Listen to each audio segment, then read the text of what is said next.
Assalamualaikum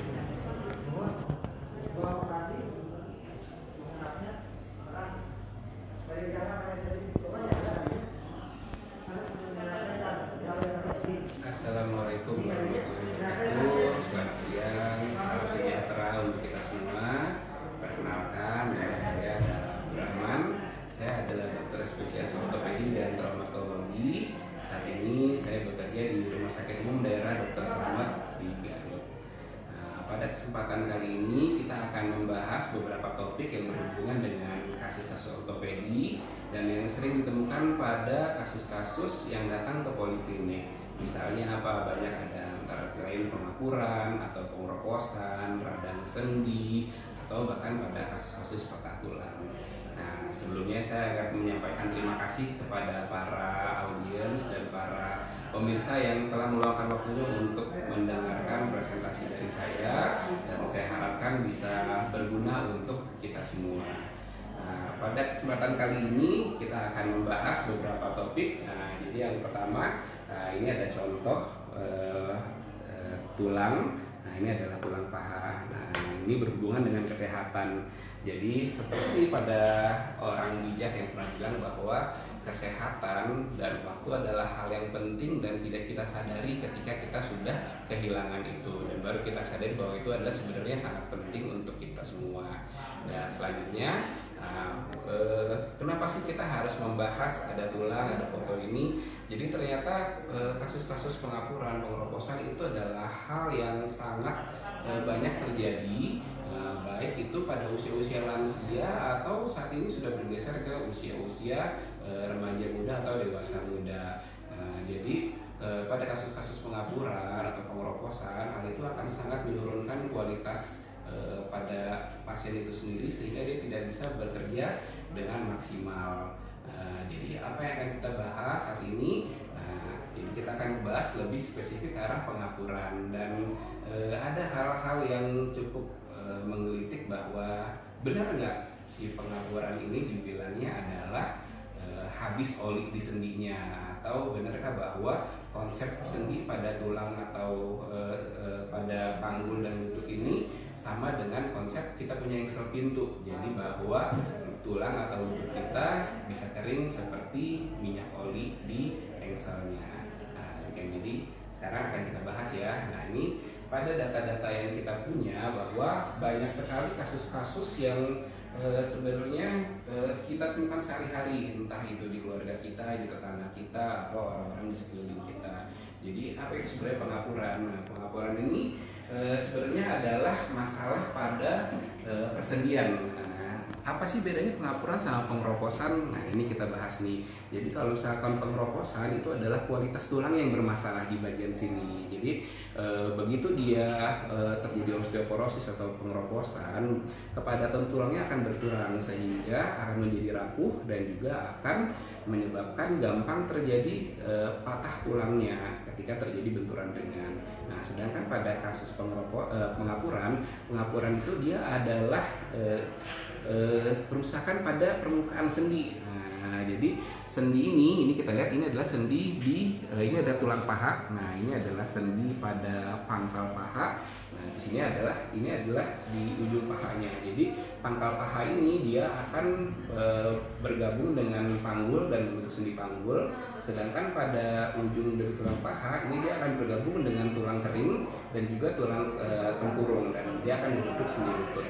Nah, sendi-sendi ini begitu kita sudah banyak aktivitas atau misalkan dengan usia yang sudah lanjut, sendi-sendi ini dia akan mulai mengalami kerusakan. Nah, kerusakannya seperti apa? Kerusakannya jadi si sendi ujung-ujungnya ini dia akan mulai terkelupas dan juga mulai rusak.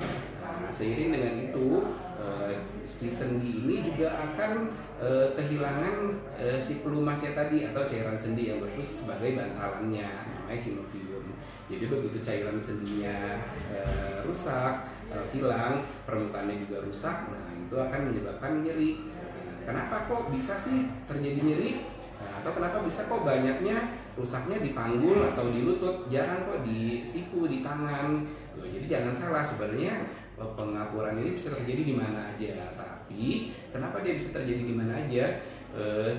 tapi lebih dominan di tulang yang bagian bawah. Karena apa? Karena begitu kita aktivitas, kita banyaknya nahan beban dengan menggunakan kaki gitu. Kecuali kita kalau jalan pakai tangan. Nah ini kan kita jalan pakai kaki, jadi begitu kita jalan jauh, naik turun tangga atau naik gunung, nah itu semua bebannya larinya kemana? Ke sini, ke tulang panggul dan ke tulang lutut ini. Jadi akhirnya begitu kita sudah aktivitas, sudah banyak dari zaman muda diforsir. Biasanya kan kita kalau masih muda merasa seger-seger aja, semua bisa dikerjakan. Nah begitu kita sudah mulai menganjak usia 40 ke atas, mulailah timbul keluhan-keluhan, suka nyeri, ya suka kadang-kadang bengkak, mau sholat susah, naik turun tangga sakit. Nah, jadi akhirnya terjadilah pengapuran itu. Nah selain itu, ini cukup menunjukkan bahwa ternyata pengapuran itu banyak pada perempuan. Nah, jadi hati-hati yang perempuan. Jadi perempuan itu banyak terjadi pengeroposan, banyak juga terjadi pengapuran. Biasanya karena apa? Karena memang perempuan itu lebih banyak aktivitas sehari-harinya dibandingkan laki-laki. Dan juga biasanya perempuan itu lebih banyak diforsir, jadi tidak mengenal lelah, akhirnya bekerja terus-terusan. Selain itu juga jangan lupa bahwa berat badan sangat mempunyai peran penting untuk terjadinya pengapuran ini. Jadi misalkan orang yang mempunyai berat badan yang berlebih, obesitas atau overweight, nah dia juga akan bisa memberikan beban berlebih pada persendian ini gitu. Jadi hati-hati juga yang punya kegemukan atau obesitas, nanti kedepannya bisa terjadi pengapuran. Nah, jadi kita harus gimana nih? Nah, jadi kalau misalkan kita lihat di sini, nah ini cukup seram nih gambarnya gitu. Jadi seram kenapa? Bahwa ini adalah contoh-contoh tulang yang sudah rusak akibat pengapuran dan akhirnya dilakukan penggantian pada sendinya.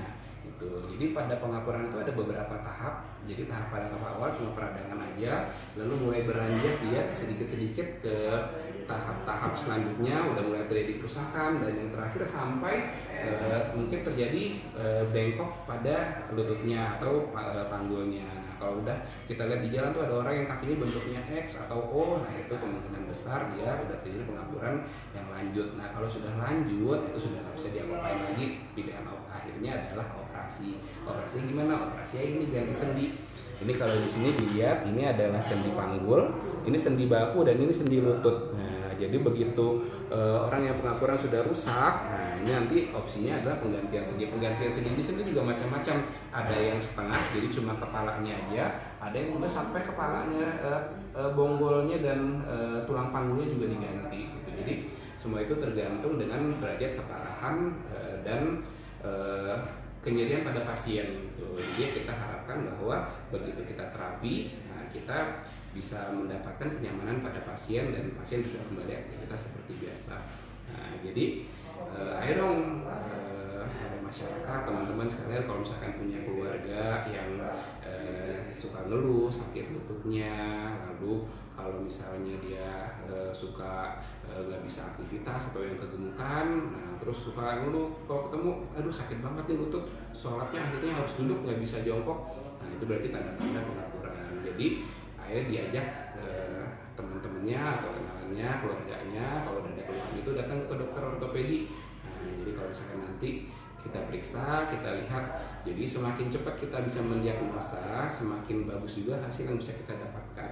Tapi kalau misalkan sudah terlambat, nah nanti opsi yang kita dapatkan atau yang kita punya itu akan semakin sedikit dan akhirnya nanti kita nggak akan bisa maksimal untuk penanganannya. Nah ada sedikit kata-kata bijak atau pantun. Jadi kalau misalkan orang yang mengabaikan kesehatannya itu sebenarnya adalah orang yang menabung masalah pada masa depan, dan itu biasanya nanti begitu sudah masa depan dia akan menyesal dan tidak bisa kembali lagi untuk memperbaikinya. Jadi ayo jangan sampai terlambat dan juga dijaga pola hidup kita, jangan sampai kita menyesal ke depannya. Nah, demikian presentasi saya tentang pengapuran. Mudah-mudahan informasi ini berguna dan bisa dijadikan atau disebarkan ke teman-teman atau saudara-saudara keluarga yang lain. Demikian, assalamualaikum warahmatullahi wabarakatuh. Assalamualaikum warahmatullahi wabarakatuh.